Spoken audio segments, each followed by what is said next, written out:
જય વસાવડાના તમામ વિડીયોનો એક જ ઓફિશિયલ ખજાનો એટલે પ્લેનેટ જેવી યુટ્યુબ ચેનલનો જલસો. તો જલ્દી લાઈક કરો, સબસ્ક્રાઇબ કરો અને બેલ આઇકન પ્રેસ કરી ઓલ સિલેક્ટ કરો, જેથી તમે જોઈ શકો અમારા વિડીયો સૌથી પહેલા. બધા પ્રભુજીઓને મારા વંદન. સામાન્ય સંજોગોની અંદર બધા એવું કહેતા હોય છે કે ભાઈ આ વ્યક્તિ જે છે એ માનસિક રીતે આમ છે તેમ છે, એવા બધા શબ્દો વાપરતા હોય છે. અંગ્રેજીમાં એક શબ્દ અમે નવો આવ્યો છે, મેન્ટલી ચેલેન્જ, કે માનસિક પડકાર ઝીલે છે. પણ હું તો સવારમાં છાપા વાંચું, ટીવીમાં ન્યૂઝ જોઉં, અલગ અલગ પ્રકારની જે ઘટનાઓ આપણી આસપાસ બને છે એ જોઉં, ત્યારે મને એમ લાગે છે કે આ બહાર જઈને આપણે ડાયા કહીએ છીએ એ વધારે ગાંડા છે. દુનિયા એટલી બધી ગાંડી છે, કેટલા બધા લોકો આ સામસામાં મરી જાય છે, યુદ્ધ કરે છે, હિંસા કરે છે, મારામારી કરે છે, એકબીજાનું છીનવી લે છે, લૂંટી લે છે, છેતરી લે છે. એ દુનિયા કરતા આ દુનિયા જે છે એ ભગવાનની બનાવેલી અસલ દુનિયા છે, પ્રામાણિક દુનિયા છે, નિખાલસ દુનિયા છે, ભગવાનની નજીક. આ બધા આપણા જેવા બુદ્ધિશાળી માણસો, જેને લોકો કહે ને કે આ બુદ્ધિશાળી માણસ છે, બુદ્ધિશાળી માણસ તો મોઢા પહેરીને જીવતો હોય, એને આવડે, એના મનમાં કંઈક બીજો વિચાર ચાલતો હોય અને વર્તન કંઈક બીજું કરે.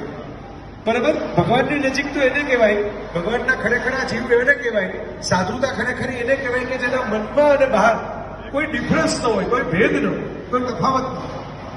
એટલે આ બધાને હું જ્યારે જોઉં, આજે તો મને ભરતભાઈ કેટલા વખતથી કહેતા હતા, વર્ષો પછી ભરતભાઈના શબ્દોમાં તો તપ પાકે, ઉપરવાળો યોગ કરે ત્યારે પહોંચવાનું થાય. કે આજે હું આપ બધાની વચ્ચે આવ્યો ત્યારે મને આ જ વિચાર આવે કે મનમાં છે એ બહાર આવી જાય, એ જ ઈશ્વરનું સૌથી વધારે લાડકું સંતાન કહેવાય. એટલે આપ બધા પોતપોતાની રીતે સંઘર્ષ કરતા હશો, જીવનના ઘણી બધી પરિસ્થિતિમાંથી પસાર થયા હશો, અત્યારે પણ થઈ રહ્યા હશો. પણ ઉપરવાળાએ જે એક પ્રકારની દુનિયા રચી છે, એમાં વધારે પડતા ડાયા માણસોએ જો દુનિયા બગાડી ન નાખી હોત તો આપણે બધા આટલા જ સુખથી ને આટલા જ પ્રેમથી રહી શકતા હોત. આજે માનવ મંદિર ઉપર શબ્દ લખવામાં આવ્યો છે, મંદિર. બધા જ માણસનું શરીર, માણસનું મન એક મંદિર જ છે.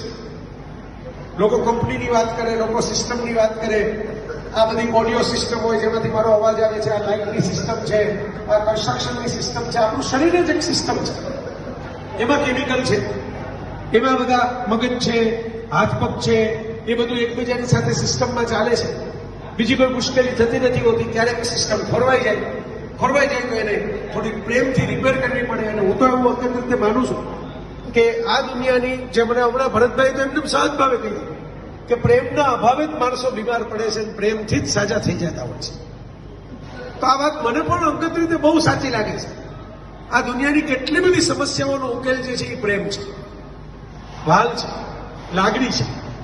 એના અભાવે જ દુનિયાની અંદર, દુનિયામાં છે ને, આપણે બધા એમ માનીએ છીએ કે ભાઈ આની કમી છે, આની અછત છે, આની અછત છે. ઘણા કે પેટ્રોલની અછત છે, ઘણા કે પાણીની અછત છે, ઘણા કે આ વસ્તુની અછત છે, અનાજની અછત છે. પણ દુનિયામાં સૌથી મોટી કોઈ અછત હોય તો એ સંવેદનાની અછત છે. સંવેદના શબ્દ ગુજરાતીમાં છે, હિન્દીમાં પણ છે, સમવેદના. બીજાની વેદના આપણી થઈ જાય એ સંવેદના. બરાબર? બીજાની દયા ખાવી એ સંવેદના નહીં, એની વેદનાને અમે અનુભૂતિ કરી શકીએ, એને ફીલ કરી શકીએ એ સંવેદના. આ જયરામભાઈ, ભરતભાઈ, વિપુલભાઈ, કેટલા બધા લોકો, હું તો પહેલી વાર બધાને મળ્યો અને બધાના નામે મને યાદ ન રહે, પણ આ બધા, વિઠ્ઠલભાઈ, સોરી, એટલે મને થયું કે કંઈક હું ભૂલ કરું છું એટલે બોલ્યો પણ નામ યાદ ન રહે. પણ આ બધા અને એમની સાથે જોડાયેલી બધી ટીમ અને બધા દાતાશ્રીઓ, આ બધા સમવેદના અનુભવે તો જ આવા સરસ કામ થઈ શકે. આ બધા પણ એકબીજાને ટેકે એકબીજાની સાથે સુખેથી જીવન પસાર કરો. મેં કીધું એમ આપણું શરીર એક મંદિર છે, આપણું મન એક મંદિર છે. એમાં જેટલું પ્રેમ તત્વ વધશે, જેટલો ભાવ વધશે, જેટલી લાગણી વધશે, એટલી આપણને પોતાને જ અંદરથી મજા આવશે. મને મોરારી બાપુ ઘણી વખત કે, કાલે હું કહેતો હતો બાપુ એક વાત કરે કે ભાઈ પીડા કોઈ માણસથી છીનવી નથી શકાય. પીડા ઈશ્વરે જે લખી હોય, નિર્માણ થયું હોય, આપણા કર્મોના કારણે આવી હોય, કોઈ પણ બીજું જીવનને કારણે આવી હોય, પીડા માણસ છીનવી નથી શકતો. હું મારી ગાડી લઈને રોડ ઉપર એકલો ઉભો, હું એમ થાય કે હું તો ઉભો છું, મને કંઈ થવાનું નથી, ટ્રક વાળો આવીને ઊંધી સાઈડ પરથી ચડી જાય તો મારી કાંઈ પણ ભૂલ ન હોય છતાંય મારે પીડા ભોગવવી પડે. એવું નથી કે મારી ભૂલ હોય તો જ પીડા ભોગવવી પડે. પણ પીડા માણસથી કોઈ છીનવી નથી શકતા. પણ પીડાની વચ્ચે પ્રસન્ન રહેવું એ આપણા હાથમાં છે. પીડા કોઈ પણ માણસ આપી શકે. બીજા પીડાઓ આપી શકે, પીડા ઉપરવાળો આપી શકે, પીડા નીચેવાળા આપી શકે, પણ આપણા હાથમાં શું છે કે પીડાની વચ્ચે થોડું હસતા રહેવું, થોડું પ્રસન્ન રહેવું અને બીજાની પીડા દૂર કરવા માટે જેટલી થાય એટલી મહેનત કરવી. માણસનું અંતિમ કર્તવ્ય જે છે આ જ છે. જીવન આપણને ભગવાને આપ્યું છે એ એટલા માટે નથી આપ્યું કે કોઈનું જીવન છીનવી નહીં. જીવન છીનવી લેવું એટલે મારી નાખવો એમ જ નહીં. કોઈને પરેશાન કરવા એ પણ એનું જીવન છીનવી લેવાની વાત છે. કોઈની સાથે અન્યાય કરવો, અસત્ય કરવું એ પણ જીવન છીનવી લેવાની વાત છે.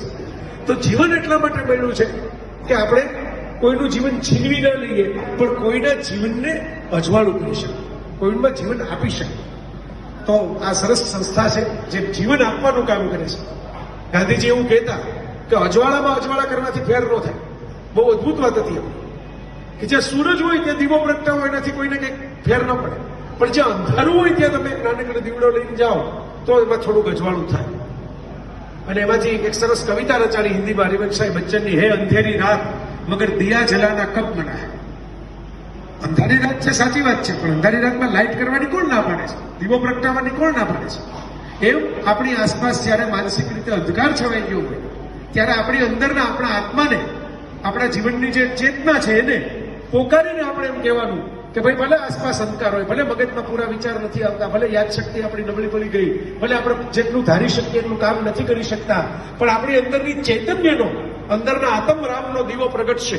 તમે બધા જય શ્રી રામ તો બોલો જ છો, તો આત્મરામ આપણી અંદર જ બેઠો છે એવું ભારતની સંસ્કૃતિ, ભારતના ઋષિઓનો વારસો કહે છે. એ આત્મરામનો દીવો પ્રગટશે તો આસપાસનું અંધારું થોડુંક ઓછું થઈ જશે. તો મને બહુ આનંદ થયો કે મને મોકો મળ્યો આપ બધાના દર્શન કરવાનો. પ્રભુજી એવું શબ્દ છે તો મંદિરે જઈને દર્શન ન કરી શકીએ, પણ આપ બધાના દર્શન કર્યા તો મને એમ જ થયું કે મેં મહાદેવના દર્શન કરી લીધા, મેં માતાજીના દર્શન કરી લીધા, મેં રાધા કૃષ્ણના દર્શન કરી લીધા, લક્ષ્મી નારાયણના દર્શન કરી લીધા, બરાબર, સીતારામના દર્શન કરી લીધા. આપ બધાની અંદર બેઠેલા પરમાત્માને હું પ્રણામ. बनाने वाले क्या तेरे मन में समाई, काहे कोई दुनिया बनाई तूने, काहे कोई दुनिया बनाई.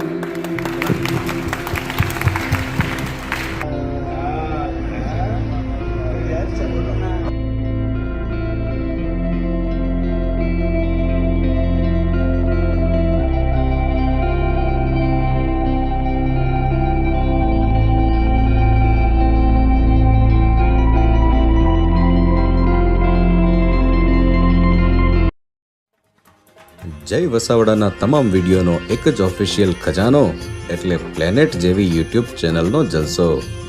તો જલ્દી લાઈક કરો, સબસ્ક્રાઇબ કરો અને બેલ આઇકન પ્રેસ કરી ઓલ સિલેક્ટ કરો, જેથી તમે જોઈ શકો અમારા વિડીયો સૌથી પહેલા.